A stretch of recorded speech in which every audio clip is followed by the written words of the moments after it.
Leave him to me. Be gone. I can't let... I insist.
My, what a smashing ensemble.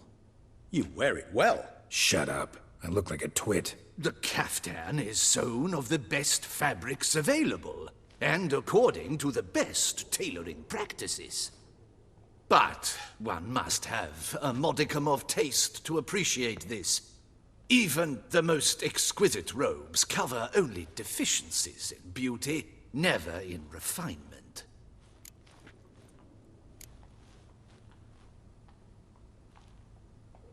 Usually wear something different, better suited to my trade. Got nothing against this particular outfit, though. Just don't exactly feel comfortable in it. And I despise formal occasions. Nothing one can't get accustomed to. Now, be so kind as to stand still. All that being as it may, Toussaint's highest honor, the Order of Vitis Vinifera, demands appropriate attire.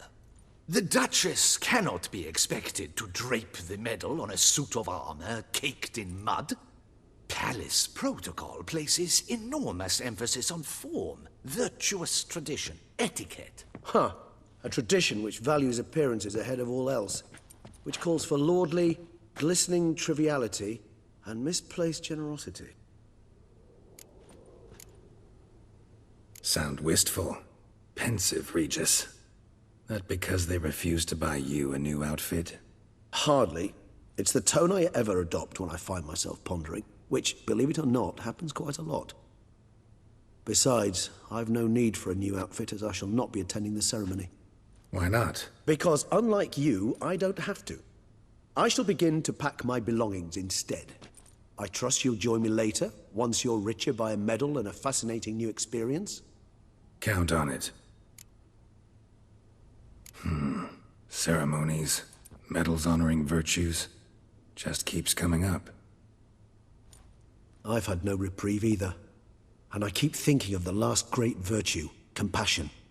It's the one piece of the puzzle that never seemed to fit. Mean you suddenly believe the 5 virtues theory, after all we've revealed? It's not a question of belief, superstition, or old wives' tales. It's a conclusion derived through exercising pure logic. Syanna planned everything in advance. Had we not stopped her, surely there'd have been a 5th victim. One the gossips would have associated with a lack of compassion.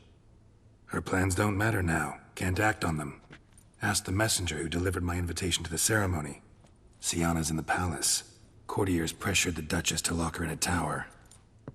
Do you care not a whit who else was in her black book? We've some time before the ceremony. We could still chat with that boot-cleaning urchin. He was the one to pass the victims' names to Dettlaff. Perhaps we missed something. Regis, Bootblack didn't say anything about making deliveries when we talked to him. How do you know he handled the letters? While you basked in glory and tried on new formal wear, I conducted a little investigation of my own. You'd be very proud to see how I conducted myself. I began by concocting an ample supply of boot wash for our enterprising young friend. I'd observed that among street folk, amidst their society as a whole, reciprocity takes precedence over all other codes, and thus no good deed goes unrewarded. Of course, the same holds true for malicious or destructive deeds. The letters, what's the connection? When the bootblack arrived to collect his bucketful, he hinted he knew more. Simply put, we'd failed to ask the proper questions when we chatted earlier. It took a bit more tongue-loosening, but ultimately he spoke. He admitted he'd handed Dettlaff the letters. He knew this information was valuable to me. In providing it, he was simply repaying me.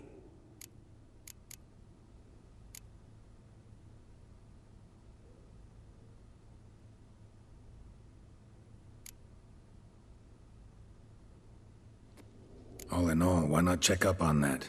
We'll go together, assuming we're done here. I am done, yes. It lies in your hands now to see if you are able to present my handiwork at the ceremony with the dignity it is due. Or if you will first destroy it, crawling about the city's underbelly. Promise to be careful.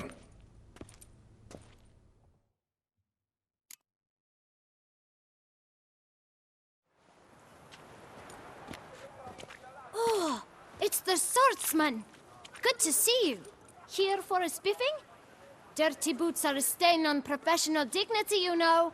Step on up. Need to ask you something. Yet again? Go on then. I'm a proponent of free speech and I will gladly tell you all I know. But why not get your boots shanked while we jabber? Guess they could use a spit and polish. Then I shall take advantage as well. A friend of mine used to say boots should be as clean as the soles that wear them. Clean boots, clean soles. A fine slogan.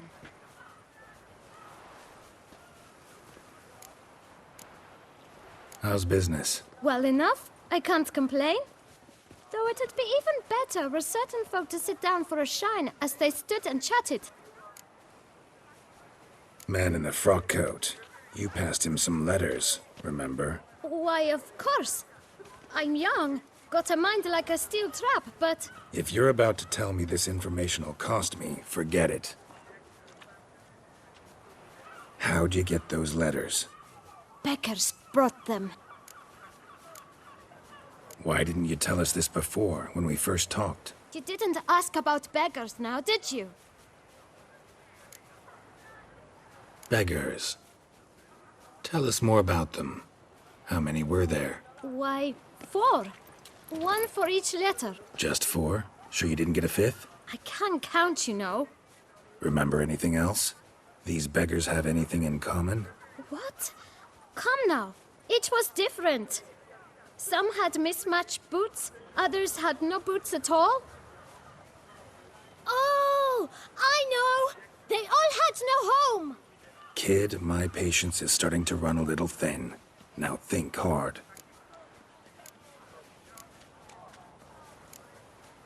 Remember what they looked like? Of course. I've a mind like a steel trap, as I said. They were ragged, unshaved. Their clothes were tattered. As to their boots, well, I mentioned that already. Geralt, allow me to ask a question. Listen, lad. I'll be glad to mix another batch of that boot shine for you. But you must focus now and tell us all you know. Where can we find the beggars? Well, at the shelter, most like. Where's that? Everyone knows. It's just round the corner. Up those stairs, then right. Thanks, kid. For your trouble.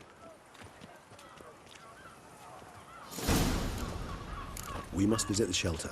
Look around inside. Learn some bleating culture, Greylock. Well, 1, 2, 3. Ready or not, here I come. You've to move your little camp elsewhere, got it? This is a decent district. We need...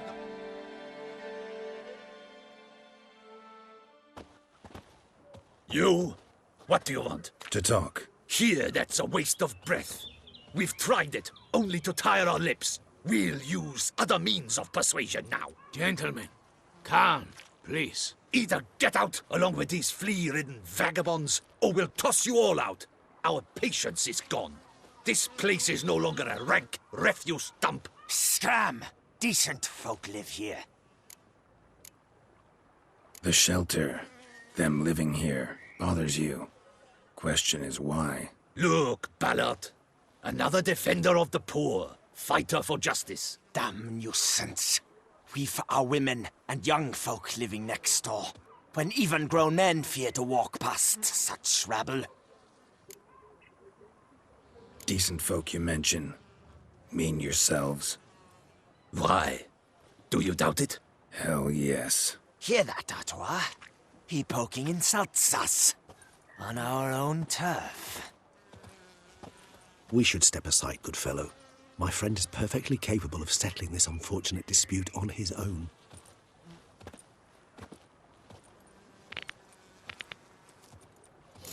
Not your lucky day.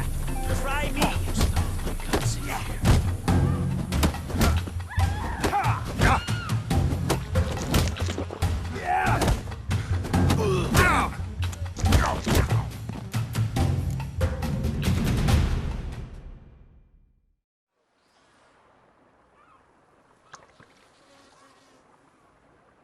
Are you well, my friend?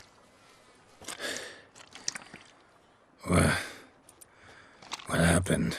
Well, I saw your opponents gain the upper hand, so I took the liberty of jumping in. They shan't bother us anymore. We can now have a calm conversation with the proprietor. I thank you so much for your aid. I tried to reason with them, but they'd have beat me blue had you not come along. I'm grateful. Immensely. What did they want from you? They are neighbors. Wish me to take my folk, the shelter, elsewhere. They dislike that I help the Beckers. I do not oppose going elsewhere, were we to have somewhere to go. But you've come with a problem, have you? My turn to aid you. What is this place? Poorhouse? You could call it that. They come here to rest and eat a hot meal. You help them, why? Because they need help. Need some information. Looking for a man who might have mentioned the bootblack in Rue de Garl. The bootblack? A feisty lad. I know him.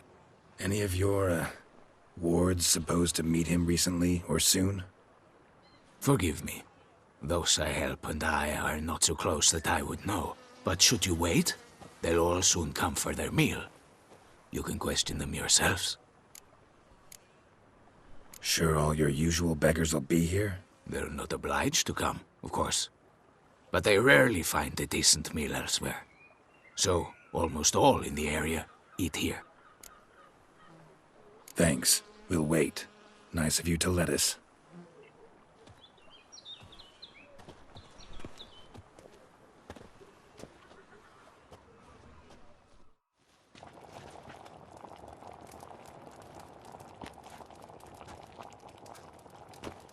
My dears, I've a matter to address before I serve the soup.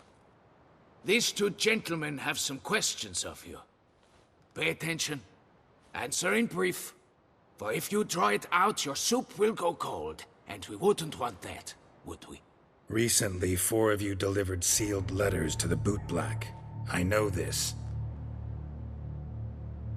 Does anyone know what the gentleman means? Go on, speak up. Romain? Why should I squeal? We were all told not to mention the letters. We all swore. You can tell me, Romain. You were given a letter and you delivered it, right? Good work, Romain. Thank you. Who else? I got one too.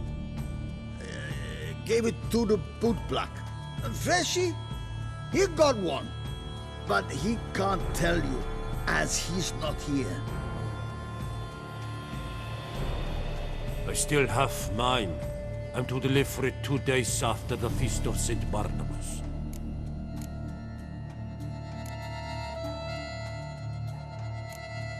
It's a matter of importance to the Duchy. Hand it over, or I'll take it from you, plain and simple. But I was to deliver it personally. Let no one else see it. That is what she said, and she was frightening. You ought to heed folk who are kind and honest. These men helped me a short while ago, helped all of us. If this individual threatened you, you need not keep the promise you made. All right, take it. I didn't want to see the bootblack anyways. It's always muddy there.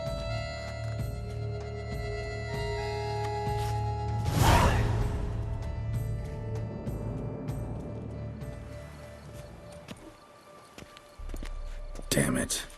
What is it? Another name, truly? See for yourself. Well. I must say, even I did not expect this. This time you will see to our Duquesa. It seems we underestimated Syanna rather grossly. Judging by this, Detloff was literally supposed to tear her heart out. Yet first you must snap her neck. Puzzling. Puzzle complete now. Alas, the matter's ceased to be a tantalizing brain teaser and has turned incredibly grave. We've proof of a plot to assassinate Toussaint's ruler. We've proof of a coup d'etat. Duchess was to be Detloff's last victim. Syanna planned it from the start. Indeed. The logical conclusion, Geralt. 4 seemingly random victims to start. The virtue's their only link. Enough to get folk talking about a righteous, vengeful beast. Obscured the victims' links to Syanna, even as she had those she despised killed off one by one, leaving the Duchess for last. Had she managed to fulfill her plan, none would have questioned the reasons. Most would have thought Anna Henrietta had died for her sins. She was known to show a hard heart on many occasions. Ample proof of a lack of compassion. Why would Syanna murder her own sister? Out of envy? To take power? From an inborn penchant for evil? Yes, yes, and yes. All seem likely, and none are mutually exclusive. But if you'd like to know for certain, you could always ask her yourself. Actually, love to learn her motives. Praiseworthy, I suppose. Sometimes one should stare evil in the face. Seems a bit strong, no? She used my friend as her tool for killing. I believe I've every right to condemn her, but I support your lust for the truth. Some philosophers think empirical examination the sole path to knowledge. I believe you mentioned the Duchess keeps Syanna locked up. Courtiers were insisting on a harsher punishment. Much harsher. Think Anna Henrietta had to protect her sister from a lynch mob as much as she wanted to protect her subjects from a criminal. One way or another, she's locked away in a secluded wing of the palace, awaiting trial before a court of law. I'd need to get past some guards to see her. So, meet up once it's over? Assuming you'd rather not see Syanna again. You assume correctly. I shall await you at Mare la Chaise Longue, with a hot mug of mandrake brew to keep me company.